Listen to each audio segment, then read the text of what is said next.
Hier, en l'honneur de la Hiloula du Yortzeit de Rabbeinu Tam, j'avais mentionné qu'il y a deux sortes de tefilin. Les tefilin de l'opinion de Rashi et les tefilin de l'opinion de Rabbeinu Tam. Je vais prendre quelques instants aujourd'hui pour être un peu technique, si vous voulez, et comprendre un peu de quoi il s'agit. Eh bien, nous avons les tefilin qu'on porte sur le bras, que comme vous voyez, c'est une boîte, et à l'intérieur d'ailleurs aussi, c'est une boîte. Je vais vous montrer tout de suite la photo. Et nous avons les tefilin qu'on pose sur la tête, que comme vous voyez, il y a 4 compartiments. J'espère que vous pouvez voir. Et il y a 4 compartiments. Ce n'est pas seulement des traits qui sont faits de l'extérieur, mais c'est à l'intérieur, il y a 4 compartiments. Comme vous pouvez voir ici sur l'image, voilà l'image des tefilin de Rashi, du bras, qui a un rouleau à l'intérieur, une ouverture à l'intérieur, tandis que les tefilin de la tête, il y a 4 ouvertures à l'intérieur, et dans ces 4, il y a des parchemins. C'est quoi ces parchemins? Eh bien, nous trouvons dans la Torah 4 fois mention de la mitzvah de mettre les tefilin. 2 fois dans le Sefer Shemot, et 2 fois plus tard dans le Sefer Devarim. Première fois, chapitre 13 de Shemot, Exode, où la Torah parle de la mitzvah de sanctifier les premiers-nés. Là, il y a marqué Vaya le hot aliatra, Vaya le chal hot aliatra, et vous allez placer les tefilin sur le bras et sur la tête. Plus tard, dans le même chapitre, quand il parle Vaya kiviyacha, quand vous allez arriver en Eretz Israël, n'oubliez pas, dit la Torah, poser les tefilin sur le bras et poser sur la tête.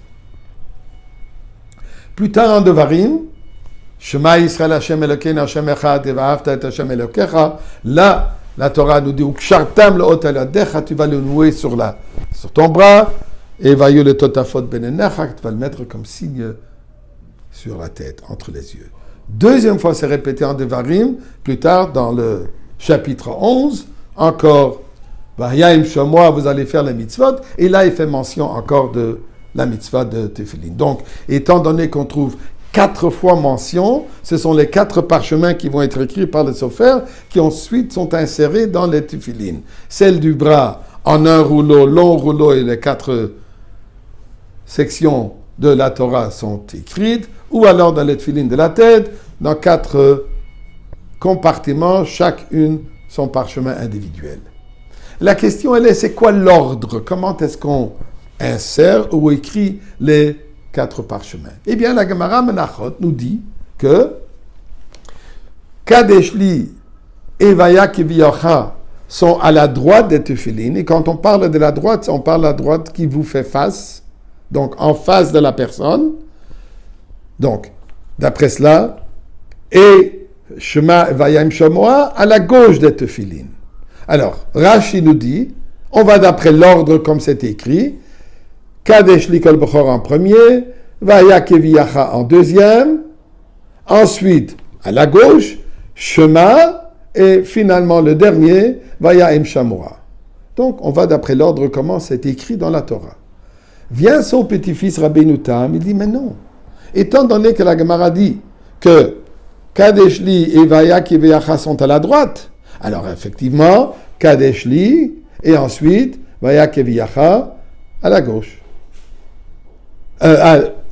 Suivi de la droite, comme pour dire, vers la gauche.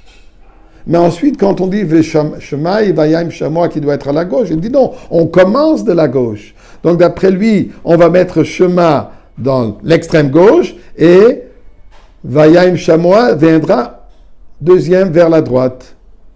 Qu'est-ce qui se passe maintenant? Nous dit Tosafot que d'après Rabbeinu Tam, il y a les 2 fois dans la Torah Vahaya, et il sera quand tu viendras en Eretz Israël, et quand tu vas écouter les mitzvot, les 2 Vahaya sont un à côté de l'autre.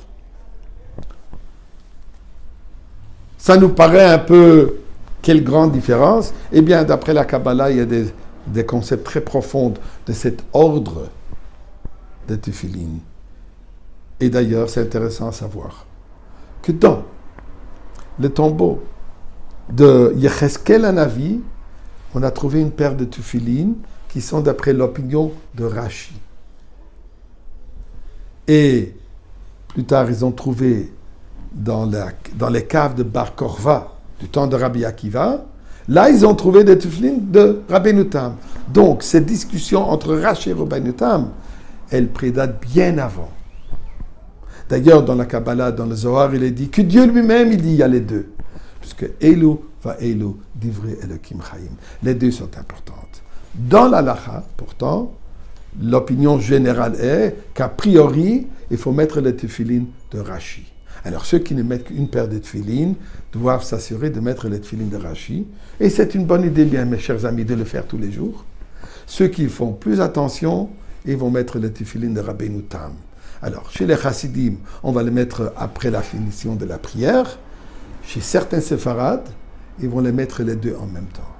Mais d'une manière ou d'autre, mes chers amis, mettons les tefilines tous les jours.